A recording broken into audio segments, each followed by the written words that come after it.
You think magnets are already understood.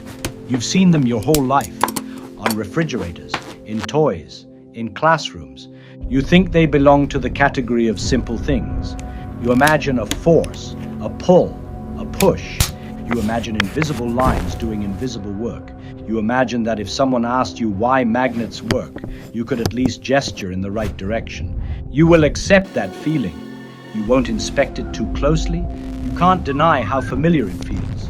But then the quiet questions start sneaking in. Why does a magnet pull without touching? Why does it know where the metal is? Why does it twist in your hand, choosing an orientation as if it has a preference? Why can you feel resistance from empty space? And the strangest one of all, what is actually moving what? You think something must be traveling between them, something physical, something you could point to if your eyes were better. You imagine tiny messengers racing through space, delivering instructions. Move closer, turn, stick. That picture feels reasonable. It feels earned. It feels like understanding. But notice how fast the explanation turns into metaphor. Lines, fields, alignment, interaction. Words that gesture instead of touch. Ask another question, one everyone avoids. Why doesn't the magnet get tired? Why doesn't it run out of pull? Why does cutting it in half give you 2 magnets instead of none?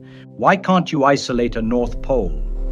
Why does magnetism disappear if things get too hot? You know these questions exist.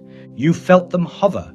You've learned not to press too hard, because every time you do, the answers stop feeling like explanations and start feeling like rules, statements. This is what happens. This is how it behaves, not why. And yet magnets feel so physical, so trustworthy. You can feel them fight you. You can feel space pushing back through them. They don't feel like math. They don't feel abstract. They feel like reality itself saying hello. That's the unsettling part. Because magnetism is where your intuition confidently steps forward, and physics quietly refuses to follow, where cause and effect still work, but the story connecting them dissolves when you try to grab it. So ask yourself the question you've probably never asked out loud. If magnetism is real, and it clearly is, why does every explanation feel like it's stopping just short of something? And more importantly, what does it mean if the universe doesn't owe you the kind of why you're looking for? The lie your hands tell you and you trust your hands. You've been trained to. Since childhood, your hands have been your proof that the world is real. When something pushes you, you feel pressure. When something pulls you, you feel strain. When something resists you, you feel effort. Touch equals truth. That assumption feels harmless. It isn't. Hold 2 magnets apart, not close enough to snap together, just close enough to feel the resistance. You're not touching anything, no surface, no barrier, no object pushing back. And yet your muscles tense. Your skin reports force. Your body insists something is there. This is the lie your hands tell you, because your nervous system doesn't know what's happening. It only knows that effort is required to keep things where they are. And effort, to a brain built for survival, always meant contact. Teeth, claws, rocks, ground. Cause meant collision. So when magnetism demands effort without touch, your brain quietly fills in the gap.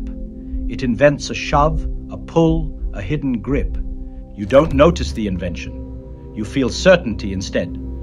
Try to name the moment where the force begins. Where exactly does the resistance start? 1 centimeter farther apart? 2? Is there a sharp boundary? A sudden switch? There isn't. That should unsettle you. Because every force you're comfortable with has a story your body understands. Push a wall. The wall pushes back. Pull a rope. The rope tightens. Drop something. The ground stops it. Magnetism doesn't give you that courtesy. It asks your muscles to work against empty space, and your senses comply without protest.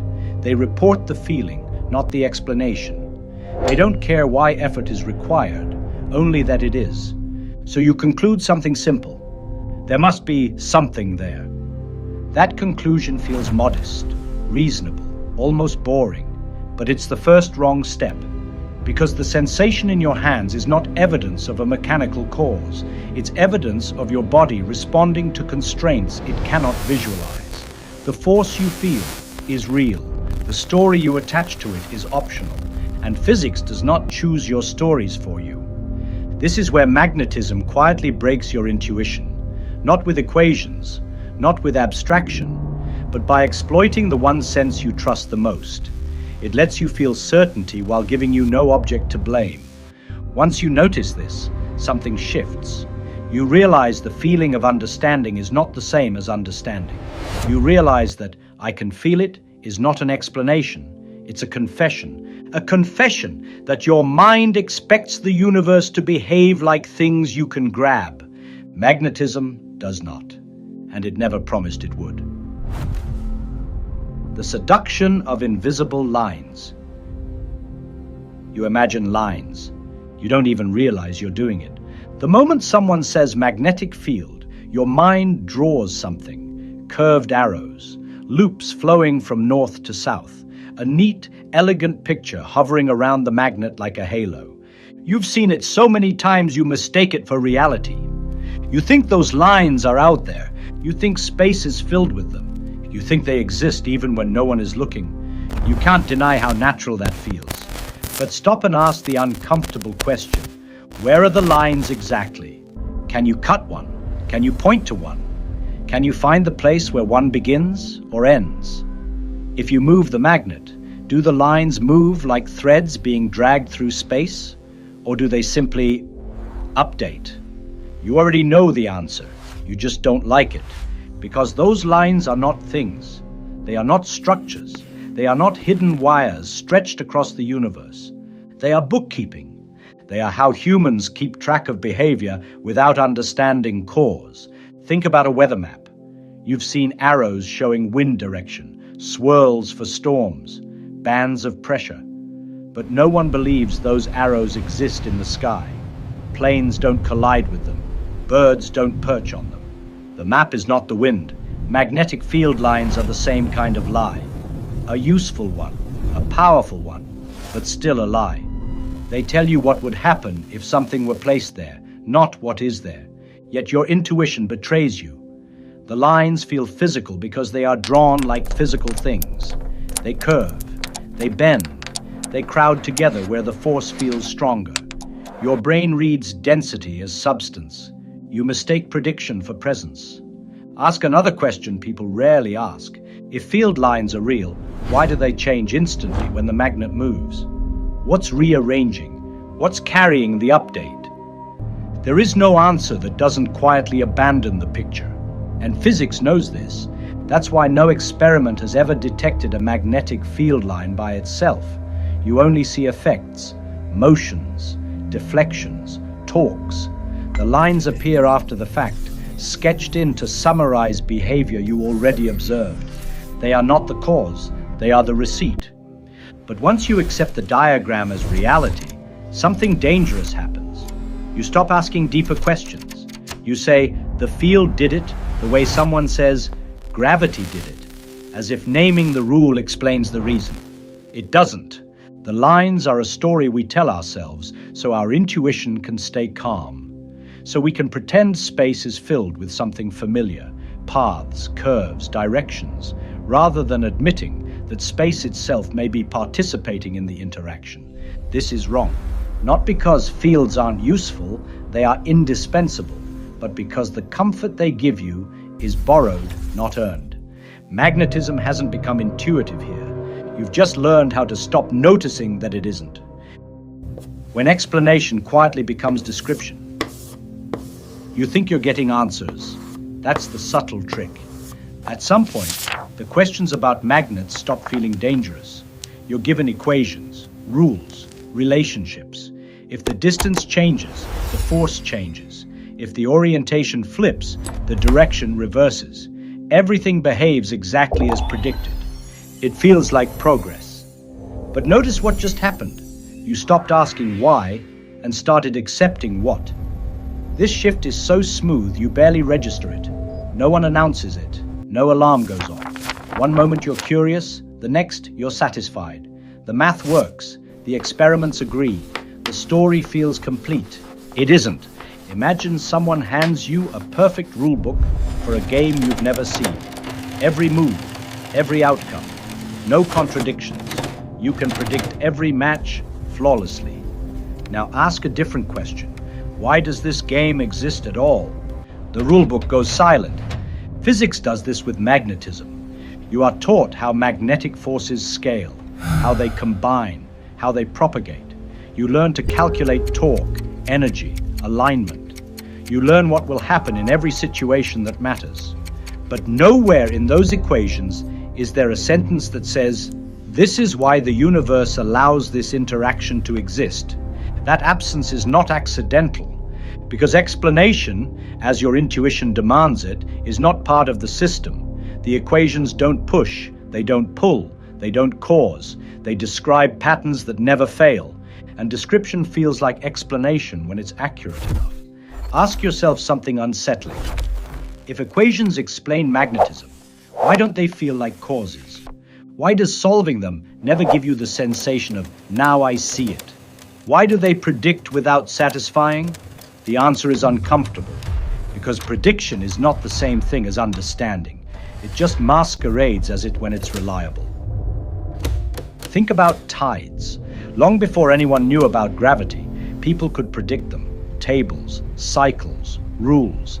The ocean obeyed perfectly. But the reason was missing. The behavior was mapped, not explained. Magnetism lives permanently in that state. Even now, you can know everything about how a magnet will behave and still have no story your intuition accepts for why it behaves that way. No collision, no messenger, no mechanical narrative that survives scrutiny.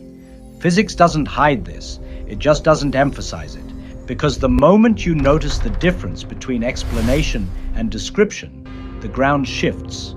You realize that much of what you call understanding is really just confidence in prediction. And magnetism is where that realization becomes impossible to ignore. Here the equations don't open the box. They close it, quietly, while telling you everything you need to know to never question what's inside. The electron story. You were never meant to believe. You were given a story, a reassuring one. Tiny electrons orbiting atoms, some spinning, some aligning. Billions of microscopic magnets adding up to the one you hold in your hand. A clockwork picture, mechanical, familiar. You accepted it because it sounded like an answer. You think, so that's it. You think, magnets work because electrons spin. You think, if I could just see them, it would all make sense. You will accept this. You will repeat it. You will feel informed. And yet, notice something. Have you ever been shown what an electron actually looks like? Not a drawing, not a metaphor, not a little blue sphere with an arrow. The real thing, you haven't. No one has. Because the moment you try to picture electrons as tiny objects, doing tiny motions, the story starts breaking apart. Electrons don't orbit like planets. They don't spin like tops. They don't even exist as objects in the way your intuition demands. Spin is not spinning. Orbit is not orbiting. Alignment is not lining up little arrows in space. Those words are warnings dressed as explanations. They are placeholders for mathematics your brain cannot visualize. Think about drawing gears on a chalkboard. You can sketch teeth. You can draw rotation arrows. But nothing turns. No force is transmitted. The drawing explains nothing. It only gestures at motion. That's what the electron story does. It gestures. Ask a question that rarely gets asked. If electrons spinning causes magnetism, what makes them spin? And if you answer that, what makes that happen? The chain never terminates in something intuitive. It dissolves instead. You hit a wall where the math works and the story collapses. Physics doesn't deny this. It quietly admits it. Electrons don't have little surfaces. They don't have edges that rotate. Their spin is a number, a property, a label attached to outcomes, not a motion you could film if you had a better microscope. So when someone tells you magnetism comes from spinning electrons, they're not lying, but they are not telling you what you think they're telling you. They're giving you a handle, not a mechanism. a way to calculate, not a way to picture. This is the moment where many explanations subtly fail you.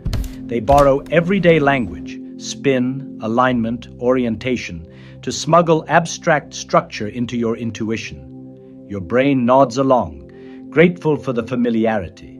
But familiarity here is false comfort, because nothing about an electron behaves like the objects your intuition evolved to understand. There are no tiny balls spinning in space, no microscopic bar magnets snapping together. There is only a pattern of behavior that refuses to become mechanical, no matter how hard you stare. And this is not a temporary failure of imagination, it's a permanent one. The electron story was never meant to be believed literally. It was meant to keep you moving forward without demanding the kind of understanding the universe is unwilling to give. Once you see that, another intuitive crutch breaks. And magnetism becomes stranger, not because you know less, but because you finally see how much the stories were doing for you. Action without touch. This is the moment your intuition resists the hardest, because everything you've ever trusted about cause and effect was built on contact. Teeth meet flesh, foot meets ground, hand meets object. Something happens because something else touches it. You can't deny this expectation. You were trained by survival to believe it, so magnetism feels acceptable only as long as you imagine something in between. A medium, a messenger, a subtle substance filling space, quietly doing the pushing for you. But remove the metaphor. What remains is deeply uncomfortable. Two objects influence each other across emptiness, not gradually, not with friction, not by exchanging anything you can point to. They simply respond.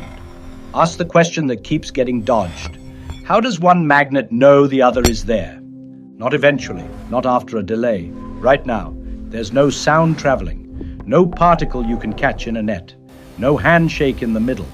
Change the orientation of one magnet, and the other reacts as if space itself took notice.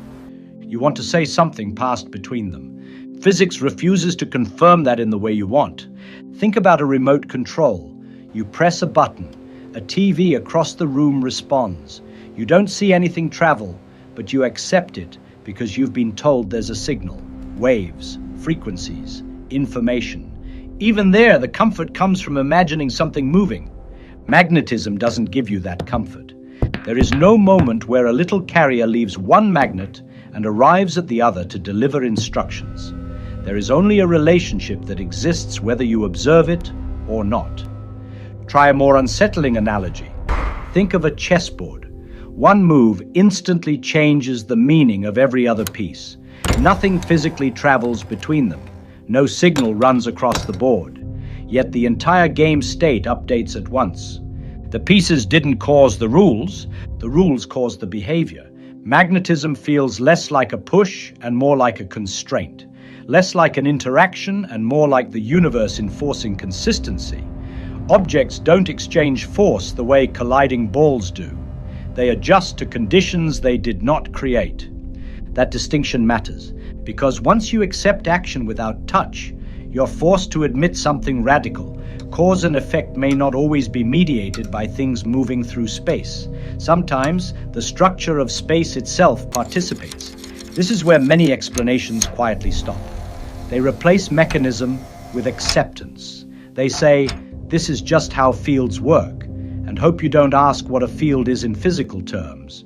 But you should ask, because magnetism is not an exception to the rules of reality. It's a warning that the rules you assumed were never fundamental. The wall physics will not cross. At this point, you start to feel it. A pressure, not from magnets, but from the explanation itself. You keep asking why, and the answers keep sliding sideways. Not wrong, not evasive, just angled, as if they're carefully avoiding a direction you're standing in. You notice a pattern. Every explanation eventually turns into a statement of fact. This is how fields behave. This is a fundamental interaction. This is built into the equations. And that's where it stops. You think physics is being cautious, or incomplete, or maybe just waiting for better tools. You imagine that one day, someone will finally crack it open, reveal the hidden machinery, translate magnetism into something your intuition can grab. You will accept that hope. You will tell yourself it's only a matter of time. You can't deny how comforting that feels, but physics is not waiting. It has already reached the wall. Ask a question that exposes it. Why does charge exist at all? Why does space allow fields? Why do these rules, and not others, govern reality? There is no experiment that answers those questions. No deeper mechanism hiding underneath, waiting to be discovered like a forgotten gear. Because at some depth, explanation stops meaning what you think it means. Science is extraordinarily good at answering how. It is ruthless about it, relentless, precise. But why, in the sense your intuition demands, assumes there is a deeper story made of simpler parts. Magnetism refuses that assumption. Think about a measuring tape. You can use it to measure length perfectly, but ask it why length exists, and the question doesn't even make sense anymore. The tool was never meant to go there. Physics is similar. The equations don't explain magnetism because explanation at that level would require a language more fundamental than the universe itself. Something outside the system describing why the system has the rules it has. That's not ignorance, that's a boundary. And magnetism sits right against it, not as a mystery waiting to be solved, but as a reminder that some questions dissolve instead of being answered. That the demand for intuition is a human habit, not a cosmic obligation. Once you see this, something unsettling becomes clear. Physics doesn't refuse to explain magnets out of weakness. It refuses because past this point, explanation turns into philosophy. And philosophy doesn't move needles or predict outcomes. It just stares at the rules and asks why they exist at all, and the universe doesn't reply. The cost of wanting comfort. Here is the quiet ending you weren't prepared for, not a solution and not a reveal, not a final mechanism snapping into place. Just a realization. You wanted magnetism to make sense the way doors make sense, the way ropes make sense, the way pushing and pulling always have. You wanted the universe to respect the shape of your intuition. It doesn't, and it never agreed to. The discomfort you feel now isn't confusion, it's loss. The loss of a comforting assumption that reality, if studied long enough, would eventually speak your language. That why would always reduce to something simpler, something familiar, something you could picture. Magnetism takes that belief and gently removes it. Not violently, not dramatically, calmly, precisely. It shows you a world where forces don't need touch, where prediction does not require explanation, where rules exist without justification, where space is not a passive stage, but an active participant, shaping what can happen without asking for permission. This is the cost of wanting comfort instead of accuracy. You start to see that intuition is not a guide to truth, it's a survival tool. It evolved to keep you alive at human scales, not to understand the fabric of existence. Expecting it to remain valid everywhere is like expecting your eyes to see radio waves. It's not a failure of vision, it's a category error. Magnetism is not strange because it's exotic. It's strange because it's honest. It refuses to pretend that the universe is built from things your mind finds satisfying. It refuses to turn abstractions into objects just so you can relax. And physics, at its best, respects that refusal. It draws the equations, it tests them, it predicts flawlessly. And when you ask for more, when you ask for a story that makes it feel right, it stops. Not because it can't go on, but because going on would mean lying. So we don't explain why magnets work. Not fully, not intuitively, not in the way you hoped. Because magnets are not broken explanations of a simple universe. They are clear explanations of a universe that was never obligated to be simple in the first place. And once you accept that, something shifts. Not understanding, not comfort, but awe, the quiet kind.